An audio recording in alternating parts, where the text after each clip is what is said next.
একদিকে চাকরির দাবিতে বিকাশ ভবনের সামনে যখন এই ছবি, তখন আবার আপার প্রাইমারি চাকরি প্রার্থীদের বিধানসভা ভবন অভিযান।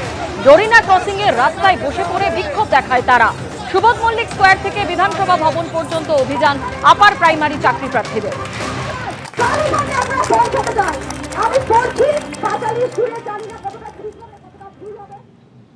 আমাদের দাবি একটাই, সেটা হচ্ছে যে আমাদের যে ৫,৪০১টা সিট বাকি রয়েছে অনগোয়িং প্রসেস যেটা চলছে, তার মধ্যে কমিশন প্রদত্ত ১৪,৩৩৯টা সিটের মধ্যে ৯,৫০০ সিটে নিয়োগ হয়ে গিয়েছে।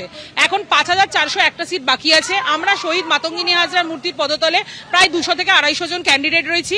আমরা চাই আমরা প্রত্যেকে যোগ্য, আমরা প্রত্যেকে টেট পাস ট্রেন, তাই আমাদেরকে এই অনগোয়িং প্রসেসের মধ্যে ইনক্লুড করুক এবং আমাদের ইন্টারভিউ নিয়ে আমাদের চক ডাস্টার হাতে দিয়ে স্কুলে যাওয়ার সুযোগ করে দিক।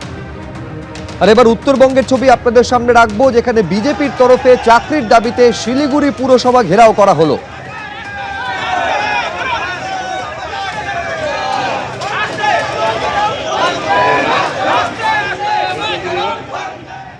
আমরা দেখেছি একজন বিটেক পাশ করা একটি ছেলের মা লাইনে দাঁড়িয়ে অঝরে কেঁদে ফেলেছেন।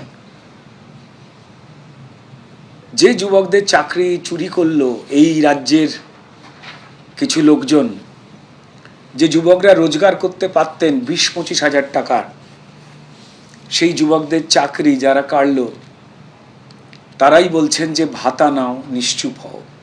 তাদের এই জাঁতাকলে পড়ে মাত্র ১,৫০০ টাকা, মানে দিনে ৫০ টাকার রোজগার, যেটা তৃণমূলের নেতাদের কথায় পান গুটকার খরচ, তার ভিড়টা দেখে কি ভয়াবহ জায়গায় পশ্চিমবঙ্গের বেকারত্ব দাঁড়িয়ে রয়েছে।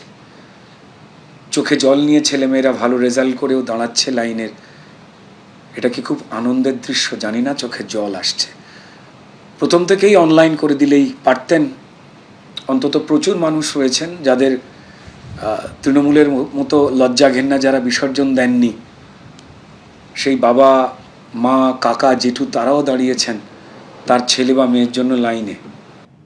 ২০১৪ সালে ক্ষমতায় আসার আগে বিজেপি, নরেন্দ্র মোদী ওনারা বলেছিলেন বছরে ২ কোটি চাকরি দেবেন। ১২ বছর হয়েছে, ২৪ কোটি চাকরি হয়ে যাওয়ার কথা। একজনেরও কেন্দ্রীয় সরকারি চাকরি হয়েছে কিনা? উল্টে কেন্দ্রীয় সরকারের আর্থিক নীতির যে খারাপ প্রভাব, তাতে বিপুল পরিমাণ নতুন করে লোক বেকার হয়েছেন।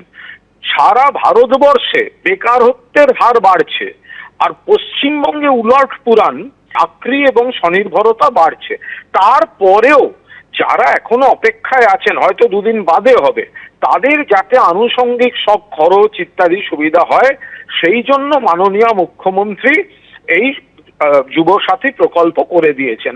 তো সেটা দু হাত তুলে মানুষ সাদরে গ্রহণ করছে। আমাদের প্রথম দাবি হচ্ছে, বিগত ২০২২ সালের রিক্রুটমেন্টে এনআইএস ক্যান্ডিডেটদের অনৈতিকভাবে বাদ দেওয়া হয়েছিল।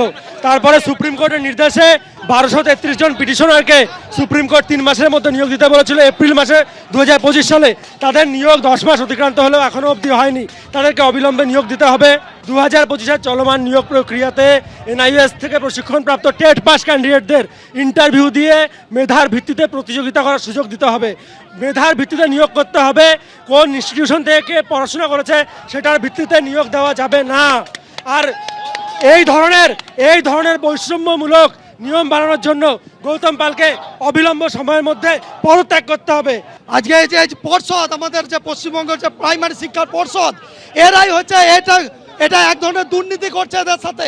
কারণ সুপ্রিম কোর্ট যেখানে মান্যতা দিচ্ছে, যেখানে পাশের স্টেটগুলোতে বিহার, উড়িষ্যাতে নিয়োগ হয়ে যাচ্ছে, সেখানে এদের নিয়োগটা বন্ধ করে রেখেছে। এবিপি আনন্দ, এগিয়ে থাকে, এগিয়ে রাখে।